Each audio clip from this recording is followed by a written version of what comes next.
সে অন্যায়কারী, ওই পরিচয় তার বিরুদ্ধে কথা বলতে হবে।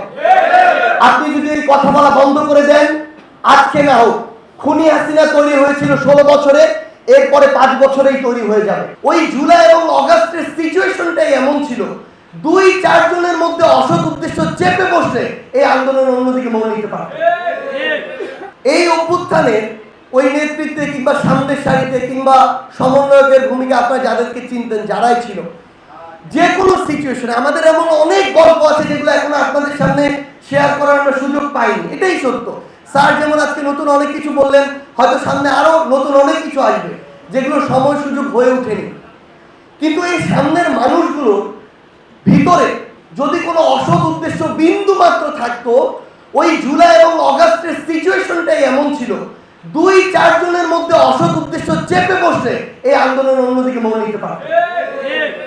সো এই মানুষগুলো এখনো তাদের অন্তর থেকে, মন থেকে এই বিষয়টাকে ফিল করে, ওন করে। তো ভূমি মন্ত্রী তো কানাডায় 360টা বাড়ি করা সম্ভব না। যদি এগুলো ডেভেলপ হয়, তাহলে তাদের ব্যক্তিগত পারিবারিক যে রাজত্ব তারা দেশে এবং দেশের বাইরে স্ট্যাবলিশ করেছে, এগুলো তো সম্ভব না। এবং সবচেয়ে গুরুত্বপূর্ণ বিষয় হচ্ছে আমলাতন্ত্র, রাজনীতি, সাধারণ মানুষ, এই প্রত্যেকটি জায়গা কিছু কিছু মানুষ, অল্প কিছু মানুষ, 5 থেকে 10%, তাদের কাছে বাকি মানুষগুলো জিম্মি। কিন্তু এই বাকি মানুষগুলো যখন ঐক্যবদ্ধভাবে ওই অগাস্টে নেমেছে, জুলাইয়ে নেমেছে, খুনি হাসিনা মানে এক প্রকার প্রাণ হাতে নিয়ে মুখে চুন কালি মেখে কিন্তু দেশ ছেড়ে পালিয়েছে। এখন সময় হচ্ছে এই দ্বিতীয় ধাপে আমাদের এই লড়াইটাতে মান অভিমান, ছোটখাটো বিভাজন, স্বার্থকে একপাশে রেখে হয় রাজনীতির জায়গাটাতে সক্রিয়ভাবে সদিচ্ছা নিয়ে ইন্টিগ্রিটি, ডিগনিটি, সততা, ন্যায় এগুলোকে নিয়ে অংশগ্রহণ করা, অথবা রাজনৈতিকভাবে সচেতন হয়ে ওঠা। যে অন্যায় করবে সে অন্যায়কারী, ওই পরিচয় তার বিরুদ্ধে কথা বলতে হবে।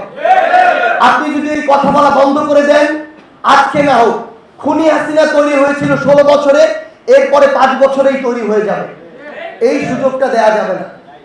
আর একটা জিনিস মনে রাখবেন, এই যে ইয়াং জেনারেশন, এটাকে এখন সবাই ভয় পায়। বিভিন্ন ঘটনায় বিভিন্ন রকম দল, ব্যক্তি প্রথমে বিভিন্ন রকম মতামত দেয়, যখন দেখে হালে পানি পাচ্ছে না, তরুণ প্রজন্ম দাঁড়িয়ে গিয়েছে প্রতিবাদের ভাষা নিয়ে, তখন আবার তারা সোজা সোজা কথা বলা শুরু করে। ফ্যাক্ট হচ্ছে আমরা আমাদের ন্যায় নীতির উপরে কতটা দাঁড়িয়ে থাকতে পারি। যে দেশ এবং দেশের মানুষের স্বার্থকে দল, ব্যক্তি, গোষ্ঠী এসব স্বার্থের আগে প্রাধান্য দিতে পারবে, তাকে সমর্থন দিবেন, যে পারবে না তাকে বর্জন করবেন।